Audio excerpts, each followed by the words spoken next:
ராஜாவுக்கு ஒருவர் ஒரு அழகான 2 பஞ்சவர்ண கிளிகளை கொடுத்தாராம். எத்தனை கிளிகளை கொடுத்தாராம்? 2 பஞ்சவர்ண கிளிகளை கொடுத்தாராம். பார்த்துட்டு அந்த ராஜா அதை பார்க்கும் பொழுது அது பாக்குறதுக்கு ரொம்ப அழகா இருக்கிறது. அந்த கிளி பாக்குறதுக்கு ரொம்ப அழகா இருக்கு பாக்குறதுக்கு. அப்போ ராஜா சொன்னாரு, உங்க மந்திரி கிட்ட, ஆலோசகர்கள் கிட்ட எல்லாம் சொன்னாரு, இந்த கிளி பாக்குறதுக்கு ரொம்ப அழகா இருக்கு, இதை பறக்க விடுங்க பாக்கலாம் அப்படின்னு சொல்லி சொன்னாரு.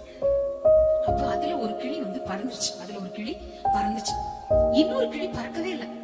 அப்ப ராஜாவுக்கு ரொம்ப கவலையா போச்சு. என்னடா, 2ம் ரொம்ப அழகான கிளிகளா இருக்கு, அதுல ஒரு கிளி பறக்குது, இன்னொரு கிளி என்ன செய்ய மாட்டேங்குது, பறக்கவே மாட்டேங்குது அப்படின்னு சொல்லிட்டு ராஜாவுக்கு ரொம்ப வருத்தமா போச்சுன்னு சொல்லிட்டு அந்த கிளியை கொடுத்த அந்த விவசாயி கிட்ட போய் கேட்கலாம் அப்படின்னு சொல்லிட்டு மந்திரி ஒரு ஆலோசனை கொடுத்தாரு. அந்த விவசாயியை வர சொல்லுங்க, அந்த கிளியை கிஃப்ட் பண்ண அந்த விவசாயியை வர சொல்லுங்க, நம்ம விசாரிச்சு பார்க்கலாம் அப்படின்னு சொல்லிட்டு அந்த ராஜா அந்த விவசாயியை வர சொல்லிட்டு சொன்னாரு. அவர் ரொம்ப வயசானவரா இருந்தாரு பாக்குறதுக்கு.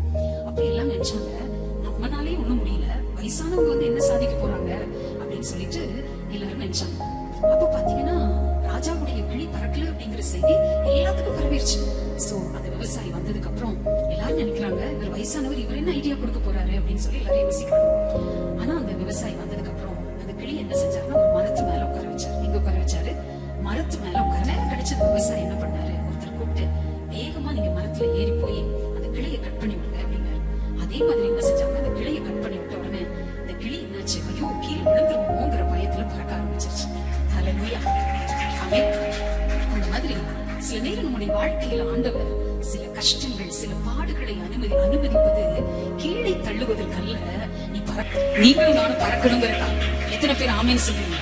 விழுந்துட்டோம் அப்படின்னு யோசிக்காதீங்க. நான் பறக்க பிறந்தவன். ஹல்லேலூயா. நான் பறக்க பிறந்தவன். ஆமென். ஒருவேளை இந்த ஒரு கிளி இது இப்படியே விட்டுறலாம் அப்படின்னு சொல்லி ராஜா விட்டிருந்தாருன்னா அதனுடைய நிலைமை அப்படியே இருந்திருக்கும், பறக்காமல் அப்படியே இருந்திருக்கும். ஆனா ஒரு முதியவருக்குள் ஆண்டவர் கொடுத்த ஞானம் அந்த கிளி என்ன செய்தது, பறக்க ஆரம்பித்தது. அந்த மாதிரி கர்த்தருடைய பிள்ளை, இன்னைக்கு ஆண்டவர் நமக்கு கொடுக்கிற ஒவ்வொரு வார்த்தைகளும் நம்ம எதுக்காக நமக்கு கொடுக்கிறார் அப்படின்னா இன்னும் முன்னேறும். ஆமென் சொல்லுங்க. ஹல்லேலூயா. இன்னும் அபிஷேகிக்கப்பட, இன்னும் வார்த்தைகளின் ஆழத்தை அறிந்து கொள்ள, இன்னும் தேவனுக்காக ஜீவிக்க, இன்னும் இயேசுவுக்காக எரிந்து பிரகாசிக்க.